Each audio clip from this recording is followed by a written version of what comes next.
এখনো পর্যন্ত 23 জনের মৃত্যু হয়েছে, তাদের মধ্যে বেশ কয়েকজন পরিবারকে সামনে নিয়ে এসে সাংবাদিক বৈঠক করিয়ে ওয়াও মোমো কর্তৃপক্ষ কি দায় ঝেড়ে ফেলার চেষ্টা করলো।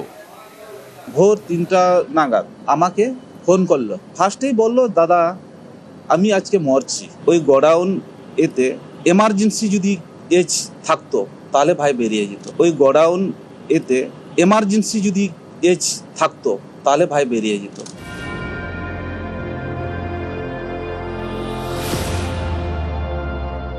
দুটি পাশাপাশি গোডাউন, একটি ওয়াও মোমোর কাঁচামাল রাখার আর একটি ডেকোরেটার্সের। রবিবার গভীর রাতে এই দুটো গোডাউনে বিধ্বংসী আগুন লাগে, মারা যান বেশ কয়েকজন। তাদের বাড়িতে এখন হাহাকার। সেই স্বজনহারাদের সামনে রেখে দায় এড়ানোর চেষ্টা ওয়াও মোমোর। রুবি মোড়ে তাদের কর্পোরেট অফিস, সেখানেই ডাকা হয় মৃতদের পরিজনদের। তাদের অফিসের সামনে রাস্তায় বসিয়ে করানো হয় সাংবাদিক বৈঠক।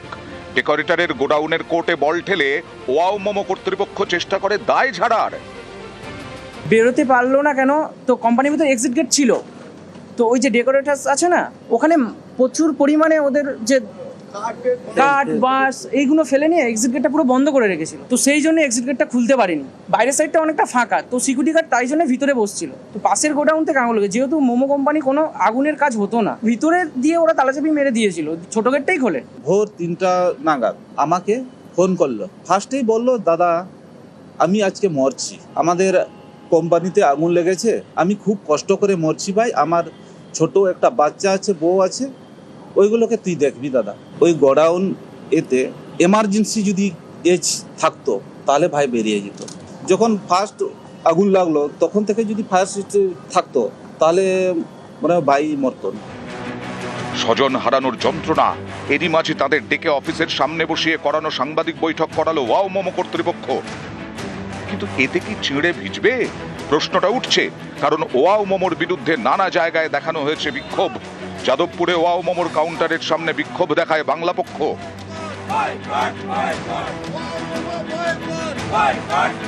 ধর্মতলায় বিক্ষোভ দেখায় কংগ্রেস। রবিবার গভীর রাতে বিধ্বংসী আগুন, পুড়ে ছাই হয়ে যায় দুটি গোডাউন। এদিন সেখান থেকে ভেঙে পড়া টিনের শেড সরানো হয়। এখনো চলছে দেহাংশের খোঁজ, বিভিন্ন জায়গায় ছড়িয়ে ছিটিয়ে হাড়গোড়। ডিএনএ ম্যাপিং এর জন্য 23 জনের থেকে নমুনা সংগ্রহ করা হয়েছে। নিউজ 18 বাংলা। আর ওই এলাকায় জমায়েত রুখতে আজকে গতকাল 163 ধারা চালু করা হয় ভারতীয় ন্যায় সংহিতা অনুযায়ী, যেটা ছিল 144 ধারা।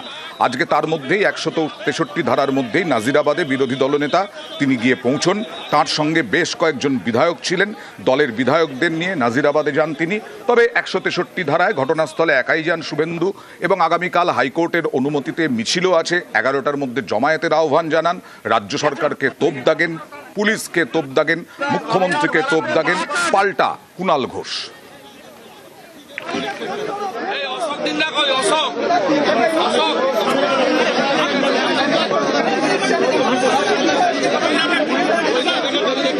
ফিরহাদ হাকিম এসেছেন, তিনি পৌরমন্ত্রী, এবং মেয়র অরূপ বিশ্বাস এসেছেন, সুজিত বোস 32 ঘন্টা পরে এসেছেন, কাউকে বাধা দেয়নি। আমি 20 জন এমএলএ নিয়ে দূর থেকে কোনো প্রমাণ বা যা যা চলছে ইনভেস্টিগেশন অসুবিধা না করেই দূর থেকে একটু দেখবো, এটা কর্তব্য আমাদের। যেহেতু রাজ্যের শাসক দল তার কর্তব্য পালন করেনি, যেখানে মন্ত্রী মেয়র তারা সুযোগ পান, মন্ত্রী পদমর্যাদার বিরোধী দলনেতা এই সুযোগ পায় না।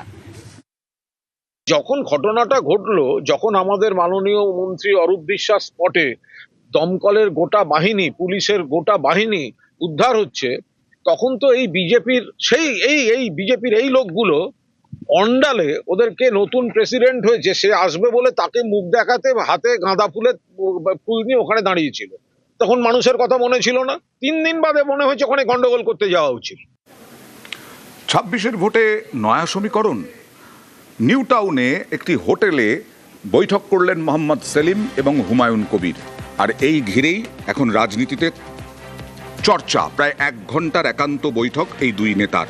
আলোচনা সদর্থক বলে দাবি হুমায়ুন কবিরের। পার্টিতে আলোচনা করেই হুমায়ুন কবিরের ব্যাপারে সিদ্ধান্ত, মন্তব্য সেলিমের।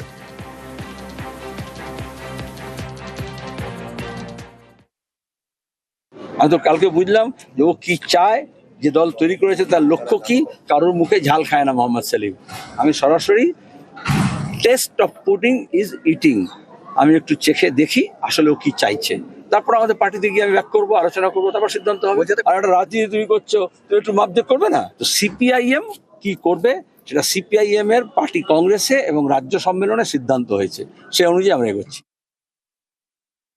মিটিং এ 1 ঘন্টা 10 মিনিটের মিটিং হয়েছে। সেই মিটিং এর সারবত্তা যা, সেটা আগামী দিনে জোট নিয়ে সম্ভাবনা। সারা জীবন আমরা লেফট ফ্রন্টের বিরুদ্ধেই রাজনীতি করেছি, ডানপন্থী রাজনীতি করেছি, তবুও আজকের পরিস্থিতি যা দাঁড়িয়েছে রাজ্যে, সেই পরিপ্রেক্ষিতে ওনার সঙ্গে আমার আলোচনা হয়েছে। আলোচনা সদার্থক হয়েছে। সেই আলোচনার চূড়ান্ত রূপরেখা কিছুদিন সময় লাগবে। আর সেলিম হুমায়ুন বৈঠক নিয়ে কটাক্ষ তৃণমূল বিজেপির।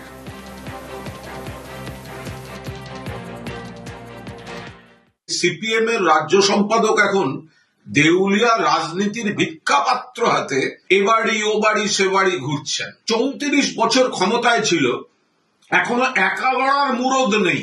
3 টায়ার শূন্য, বিধানসভায় শূন্য, লোকসভায় শূন্য, 2 মাসের মধ্যে রাজ্যসভায় শূন্য। হুমায়ুন কবিরকে এ বিষয়ে আমি কোনো মন্তব্যই করব না। উনি কোণঠাসা অবস্থায় আছেন, উনি তো চাইবেন কেউ না কেউ আসুক। ফলে গোটা জিনিসটার মধ্যে একটা প্রচ্ছন্ন সুতোর টান অন্যদিকের আছে, পেছনে বিজেপি কিনা সেটাও খোঁজ নেওয়া দরকার।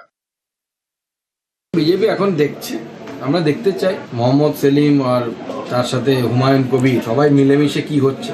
কারণ সবই তো মুঘল সাম্রাজ্য, হুমায়ুনও ছিল মুঘল সাম্রাজ্যে, আবার সেলিমও ছিল, সবই মুঘল সাম্রাজ্যেরই পার্ট। আমরা ইতিহাসে পড়েছি, কোন মুঘল কার ঘাত ধরে সেটাই দেখা যায়।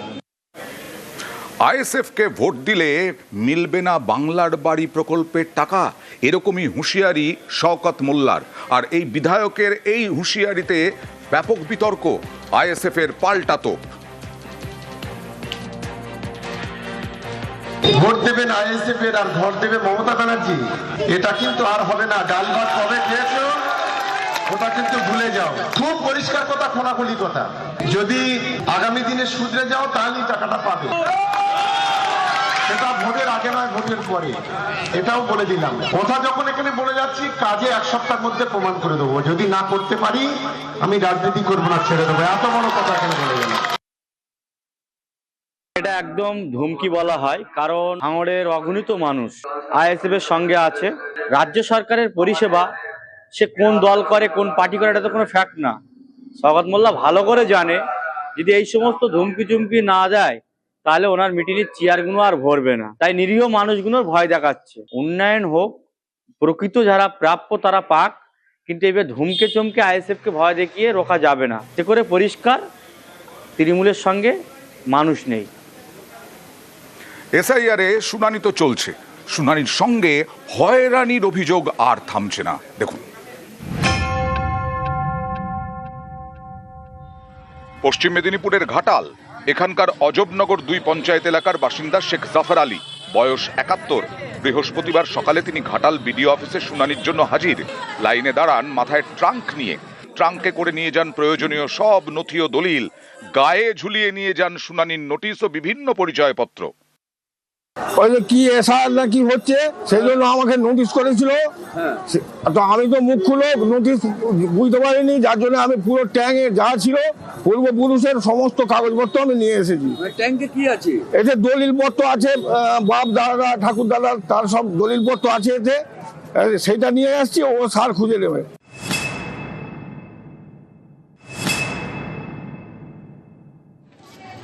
হুগলির সিঙ্গুর বিডিও অফিসে বৃহস্পতিবার হাজিরা দেন শ্রাবন্তী ঘোষ।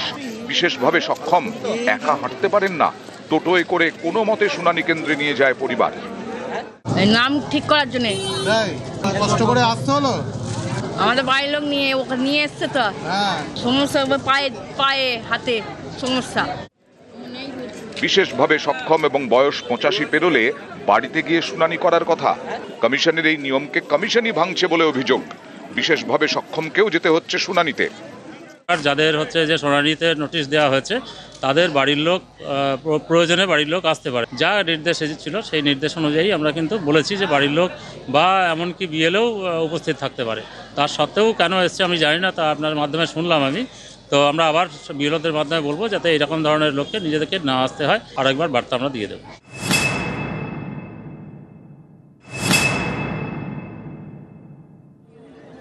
মুর্শিদাবাদের ভগবানগোলার হনুমন্তনগরের বাসিন্দা মিনারা বিবি, বয়স 92। পরিবারের দাবি, দিন কয়েক আগে পড়ে গিয়ে কোমর ভেঙে যায়, তারপর থেকে তিনি শয্যাশায়ী। এই অবস্থাতেও বৃহস্পতিবার তাকে যেতে হয় এসআইআর শুনানিতে। আপনাকে ডেকেছে? হ্যাঁ, ডাকি আছে। আপনার কি অসুবিধা হচ্ছে? আপনি তো হাঁটতে চলতে পারছেন না দেখছি।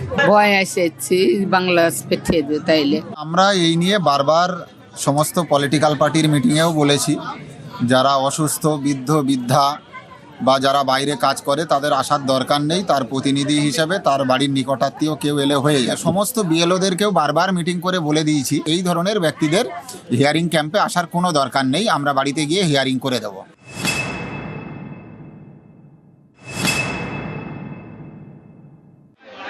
উত্তর 24 পরগনার বনগাঁর সাহেবডাঙ্গার বাসিন্দা কাঞ্চন সরকার, বয়স 98। ঠিকমতো হাঁটতে পারেন না, তাকেও যেতে হয়েছে শুনানিতে। টোটোয় করে নিয়ে যান ছেলের বউ। আমার শাশুড়ি 2002 সালে ভোটার লিস্ট নাম নেই, এমনি ভোটার আছে। আগে ভোটার ছিল? হ্যাঁ, আগে ভোটার ছিল। বলছিল যে নিয়ে গেলে ভালো হবে, ওনার ভোটটা তো কাটা গেল, যদি নাম তোলা যায় ভালো হয়, তাই জন্য এসেছি। ওনার পরিবারে আমি বলে এসেছিলাম উনি অসুস্থ, উনি হিয়ারিংয়ে আসবেন না, ওনার বৌমা জানিয়ে দিয়েছিলেন, সবিতা সরকার। এবং আজকে হিয়ারিং সেন্টারে কিন্তু সবিতা সরকার কাঞ্চন সরকারের হয়ে হিয়ারিং করে গেছেন। উত্তর 24 পরগনার দেগঙ্গা ব্লক অফিসে বৃহস্পতিবার সকালে শুনানির জন্য লম্বা লাইন। শুনানির শুরুর পরে হঠাৎই উত্তেজনা। অভিযোগ, রিসিভড কপিতে ইয়ারও সই করেন কিন্তু স্ট্যাম্প মারেননি। এ নিয়ে শুনানি কেন্দ্রে বিক্ষোভ শুরু হয়, তার জেরে ঘন্টা দুয়েক বন্ধ থাকে শুনানি। ইয়ারোর দাবি তিনি স্ট্যাম্প নিয়ে যেতে ভুলে গিয়েছিলেন। পুলিশের হস্তক্ষেপে আবার শুনানি শুরু হয়। Micro observer late. অভিযোগ, এদিন বেলা 12টা পর্যন্ত বনগাঁ বিডিও অফিসে শুনানি শুরুই করা যায়নি। এ নিয়ে অনেকে ক্ষোভ উগড়ে দেন। কাজ হচ্ছে না, এসে দেখলাম এখনো স্যার আসেনি। এখনো কাজ হচ্ছে না বলতে দাঁড়িয়ে আছে, এখনো আসেনি, ওরা এখনো আসেনি। এখনো তো আসেনি, ম্যাডাম স্যারও তো একটা আসেনি। যেটা মানুষের কাজের সময় দাম আছে, সবাই সবাই কাজ কামাই করে দিয়ে এসেছে, সংসারেরও কাজ থাকে, পার্সোনাল ভাবেও কাজ থাকে, এগুলো একটু উনারও আসা উচিত ছিল তাড়াতাড়ি। জলপাইগুড়ির ধূপগুড়ি বিডিও অফিসে হয়রানি। অভিযোগ, সময় মতো শুনানি শুরু না হওয়ায় ঘন্টার পর ঘন্টা লাইনে দাঁড়িয়ে থাকতে হয়। অসুস্থ হয়ে পড়েন জলঢাকা ময়নাতলির বাসিন্দা মঞ্জিনা খাতুন। ধূপগুড়ি মহকুমা হাসপাতালে তরুণীকে ভর্তি করা হয়। নিউজ 18 বাংলা।